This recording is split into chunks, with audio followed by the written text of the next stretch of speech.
Grasshoppers are wreaking havoc on my plants. That's what they do. They destroy everything. And it's still so early in the season and I am seeing so much damage from them. It's awful. But I just got home from farmer's market. It went really good. It was very busy, lots of customers. I had quite a few sales, so I'm happy with it. It is so hot today though, and as soon as I get home I have got to water everything because just leaving them for half a day, everything looks like it's trying to die on me. So I gotta get in here and get all this stuff watered.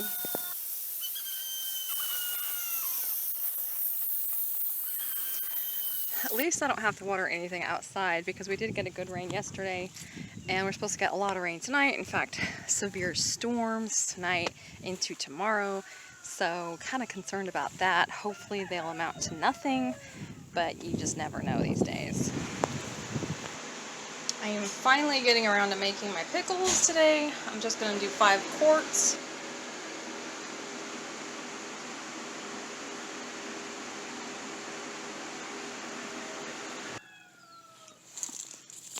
Look at the amount of tomatoes. But my plants look horrible. I am afraid I'm going to lose all of my tomato plants over here.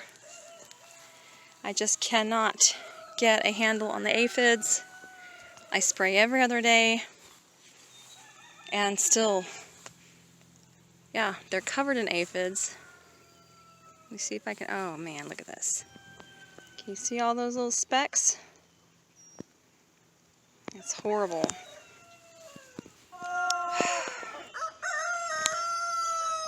Yet another tree down in the garden, right over Will's pumpkin patch. And we've got lots of plants that got pushed down again, broken over. It's very frustrating going through this like every single week.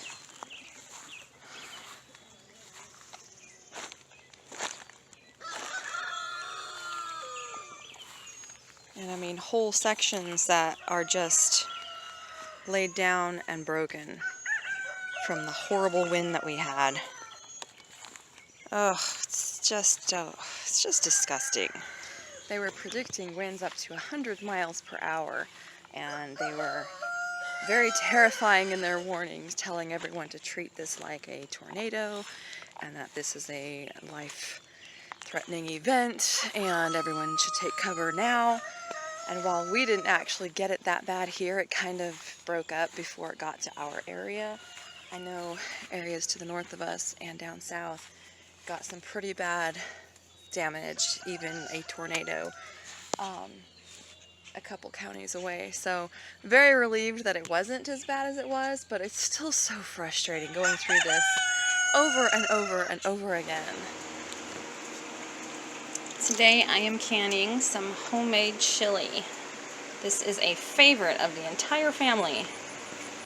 So we got that tree cut up and moved out. Hopefully Will's pumpkins will survive. But that really opened up that area now. It's going to be very sunny, so maybe his watermelons might actually start growing now. We'll see.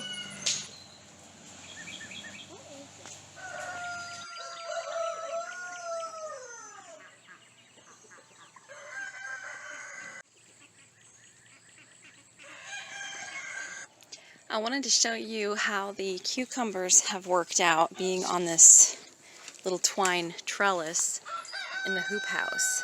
And it has actually worked really well. So they're doing really good. And it's nice to have some backup plants in here.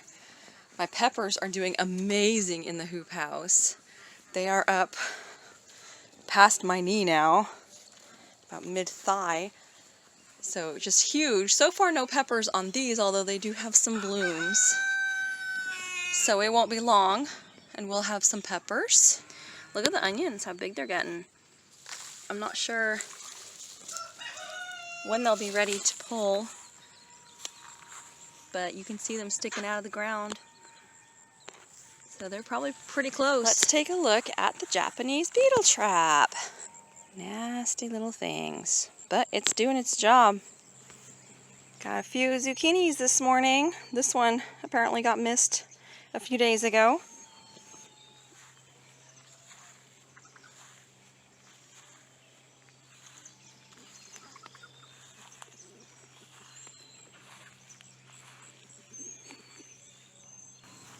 Cosmos are looking good. They are determined to continue to be beautiful no matter what weather does to them. Here is my new tomato and marigold area. For now I've just got these wooden stakes in here. I've got them in pretty deep, so they're nice and sturdy. I am going to go ahead and add a T-post on either end to tie it to, because I know that this is going to get heavy eventually.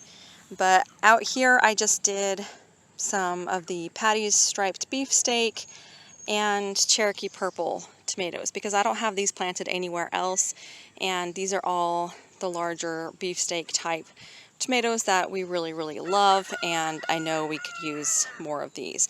There are no aphids over here at all yet. Cross my fingers. So hopefully it'll stay that way. But look at the snapdragons. These are absolutely gorgeous.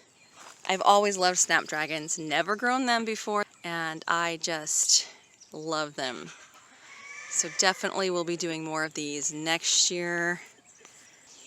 But everything else is doing all right.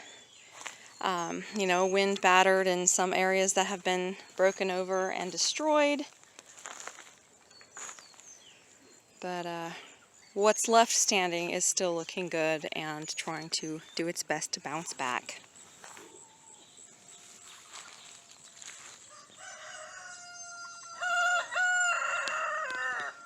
The Dara is blooming. It looks so much like Queen Anne's lace, but is a domesticated variety, apparently. We also have some Status that's blooming. It's not very tall, though, so I probably won't be cutting any of this for bouquets, just because it is so short. This is still that horrible weed that I need to get out of here.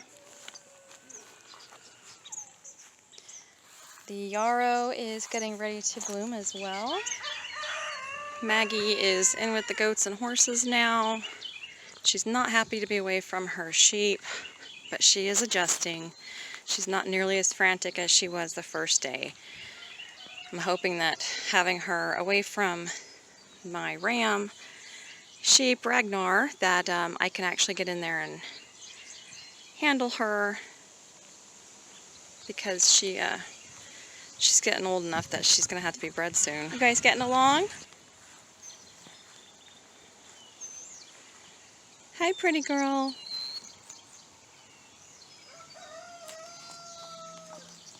She's very curious about the goats, but they don't like her.